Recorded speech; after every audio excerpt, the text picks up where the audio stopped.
All right, say pleasant good afternoon, and thanks for joining us. My name is Prince Mowa. We're here with Mr. Kpayoun Phillip Wakocco. He's the spokesperson for the Sapo group called Sapo Campaigner. It is an advocacy group organization or advocacy organization here in Liberia that focuses on advancing the development of the Sapo people among others. So we've come to talk to them on recent communication they sent to the Minister of Public Works. That communication is dated November 13, 2024, is outlining several other issues as it relates to deplorable road conditions linking Zwedru and Grenville. We've come to talk to him to tell us more what the concerns are and what the getting sent, the letter was sent, and what could be further steps taken after this communication. Mr. Wakocco, welcome to Focus on Liberia. How are you doing? Oh, thank you, Prince. I'm good. Okay, so how has it been? I'm sure you've been almost a year now. We've not spoken. How things? Yeah, things are not bad. I want to say thank you to the Focus on Liberia family, for the cordial relationship that exists between our organization, the Sapo campaigners, and Focus on Liberia. I think it's nice talking to you again. Thank you very much. Great. So, I have a communication before me dated is November 13, 2024. You wrote the Minister of Public Works, Minister Lafayette Giddens. Your concern has to do with the road, bar road condition that connects Zwedru and Grenville in the southeast. Tell us more. What exactly the communication seeks to address? Yeah, thank you very much, Prince. That communication to Minister Giddens is about the road leading from Zwedru, to Grenville. And that road, before the Civil War in Liberia, it was a primary road that was being used by the Liberian government. Almost everybody in that region, particularly people coming from Sino, or people from Grenville to Sino. That was the road we were using. And now, after the war, that road now is inaccessible to vehicular traffic. Nobody using that road anymore. You get over 50,000 persons are living in that region that depend on that road for their daily lives, their activities. They have not been able to do anything. The road is closed. Okay. So prior to this communication, do you have any one-on-one thought with the minister, maybe past government, the current minister, and then before this communication, has there been any prior engagement? To be fair to the minister, we have not had any communication, informal communication with him, but all of stakeholders in that region. Okay. We've been having some discussions with them, and so we just feel that it's about time that we elevate that discussion to the minister because he's responsible for that. That road again is a primary road. That road needs to be open. Health care delivery, education, the rule of law, everything depends on roads, road connectivity.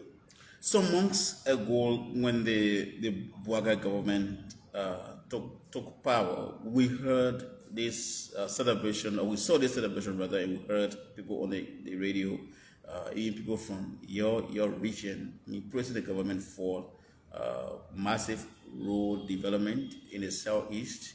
Wasn't the road decorated part of that? Or was it not in the plan? For us, we don't want to politicize the suffering of our people. The evidence is clear that our road has not been touched, and we are confident that this government will touch that road, will open the road for our people. And so politicizing, roads, for us, the campaigners, we don't want to be engaged into that. But we are confident. No, I'm asking this question because even some of your stakeholders were on the radio. I mean, praising the Bulgarian government for the level of work done in the southeast. Some of them said, I mean, I took a day to go in my county and come back. I want to be specific. So Emmanuel Pena, his name is on his communication. Right. So are there any regret for some of those statements? No, what we are saying now you're seeing that the rules are applicable. What we are saying as the campaigners, or what the campaigner is saying is that for us to believe in facts. We know that this road is inaccessible. In fact, even motorbike to use that road now is even difficult, it's challenging. So if the senator said, oh, I can use maybe one day to go to my place, maybe it's going to Zwedru, but we're talking about the road from Zwedru to Grenville. So maybe the senator has not gone through that area, but I'm just trying to say that that area is heavily challenged. The road is terrible. It's inaccessible, it's not pliable, it's impassable. So sometimes to go to Zwedru from Pinetown, for example, you gotta go through Pudu Jaudi, Pudu Peniken to come to Zwedru. And from Pinetown to Zwedru, when the road is clear, just about 15 minutes at most. You are in Zwedru from Pinetown. Okay, so another thing I'd like to flag in this interview is that the legislature has the power to appropriate, to debate the budget and see those needed areas and then appropriate funding for national development. And so I see this communication is signed by lawmakers from that part of Liberia, from you got Alexander Bodnoaya, he signed the communication from Sino, you got Kpayoun O. Duncan from Sino, signed the communication, you got Councillor Egostin Chie from the Sino sign, you have Romeo Kuya from Sino sign, Thomas Nimle sign, Senator Zoe Emmanuel Pena sign. I'm calling those names. I mean, they are the ones that have the power to ensure that development goes across the country, based on their oversight, responsibility that they will exercise in government. Did you reach out to them? Have they tried in their legislative power and those things are not working? What do you think the communication can do more than their oversight responsibility being exercised? To correct the first assertion that you made that they signed, no, we just served the CC coverage. Oh, sorry. Yeah, we just served the CC coverage. Okay. Yes, sir, I'm seeing that. Thank you for that correction. Okay. And regarding the oversight responsibility, we're not taking anything away from them. Okay. And if they even started that engagement, I think this letter, this communication is even there to empower them to add to what they've been doing. That, Mr. Minister, look, our citizens are on our back, and they want their road open. So I think what we're doing, they should even be celebrating us. Yes, we are helping them to bring out issues so the government can tackle. Yeah. How do you think this your request going to be handled? What's your faith? I know that Minister Gideon, looking at the president's arrest agenda, he talks about agricultural rules and other things. And to actually achieve that arrest agenda, rules is a key component of it. So we know that when the minister sees the communication, he's going to look at it favorably to open that road so that commerce and trade, can continue. How important is this road to your people? I mean, what can you say? What are the maybe economic importance and other importance of the corridor? Besides the economic part of it, the social importance of that road. Before the war, I remember when I was a kid, we used to have Zwedru multilateral coming from Zwedru to go and play games, football matches in Greenville. It created interaction among our people. And since the war, you don't see those things anymore. So anybody coming to your place is a stranger. And I know when that road is open, we all will be able to interact. The local economic importance. There are a lot of farmers over there, local farmers. They have their produce, they have their crops. They can get it to the market. Even the government delivery services, education, for example, like a school, the school in Vubadi, Pelokin, Debeta, all those schools, to even supply the educational material is a challenge. Yes. People, somebody in Kojai, or Chevertown, or maybe in Pinetown, woman is pregnant, they can't handle that situation at the local clinic, they want to take the pregnant one to Zwedru. There's no way. No way. People die in childbirth because of that. So that role is very, very important. Okay. Yeah. So now that the budget is coming, I'm sure this is the right time, your communication, being sent to the minister. I'm very much sure that your senators, your representatives will also, enlarging your voice, your cry to the minister when the budget is being debated. But a little bit of sidetrack from this the issue you raised. I'm also aware of your call on the government. That was a past government, now the Wakocco government has come. You're complaining once that the Sapo simple was removed from the 1,000 banknotes that was printed by the government, the then government. How far is that case now? Thank you, Prince. I think that case now is before the Supreme Court. Okay. Yes, the case is before the Supreme Court. The full bench. Yeah, the full bench. And we know that the Supreme Court decided on that in this term of court. We have perfected our appeal.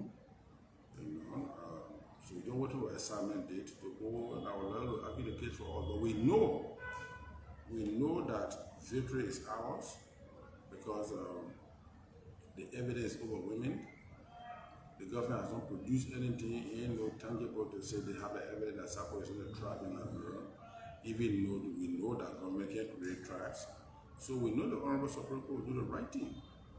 And the right thing is to declare our constitutional rights.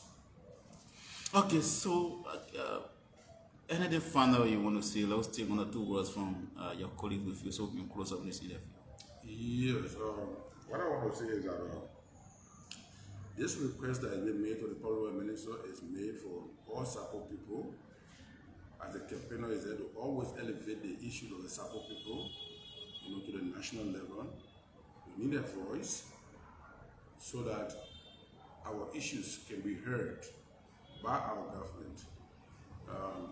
And we also believe that our legislators will see the communication as a means to work so that not that we are opposing whatever they do or when we're opposing, all we are doing is bringing the debate to the table so that they can just follow it up for us. Because all we want as citizens is just to have our roads done, so our children can be able to get their school supplies, so people can be able to go to the market and come back, take their produce to the market and come back, so that government will be able to deliver services to our people. That's all we are interested in.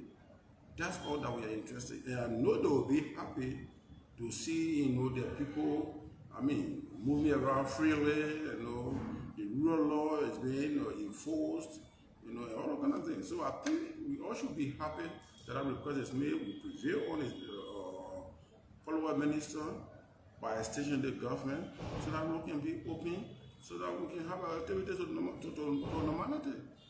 Thank you, Mr. Kpayoun Phillip Wakocco, the spokesperson of the Sapo campaigner here in Liberia. I'm the chairman for the Sapo campaign. Oh, the chairman, not the spokesperson. Okay, the chairman, I'm going to correct that. All right, so let's take 1 or 2 words from his colleagues who've been here with him. So thanks for joining us. So, your chairman has spoken. Yeah, your chairman has spoken, and lengthily, just 1 or 2 minutes. What can you say? What the Sapo people, want? Okay, thank you. By the way of introduction, I'm Samuel Kamle Biokana, head of the Sapo campaign. Okay. For all that he said, it's not political, but it's work in the interest of our people to make sure that the safety delivery of our people come to reality. And one good thing, we trust the government, the agenda is road. From A to Z, road. So when you have a road, you have access to everything that you want to do. So what the chairman just said is not political, but it is an effort to buttress our legislator to help them that the government see reason to open this road. Then on the bad note, the case is at the Supreme Court. We can speak to it, but we'll only elaborate on it. That the fight is glaring. Sapo is a tribe. Today Sapo is taught in school, and we have been denied of the Liberian dollars, 1,000 Liberian dollars, to be identified as tribe on that money. So we know Supreme Court will use its human judgment to make sure that the right of the Sapo people is restored and respected. Thank you. Thank you so much. Your name again, sir? I'm Samuel Beo Kamle Kana, elder of the Sapo people. Okay, so folks, thanks for following us. We been in conversation with the heads of the Sapo campaign, the chairman and one of the elders. Very short interview. We came to talk today on this issue, the communication they sent to the Minister of Public Works, alarming over bad road condition in some part of the southeast, to be specific, from Grand Chidia to Grenville.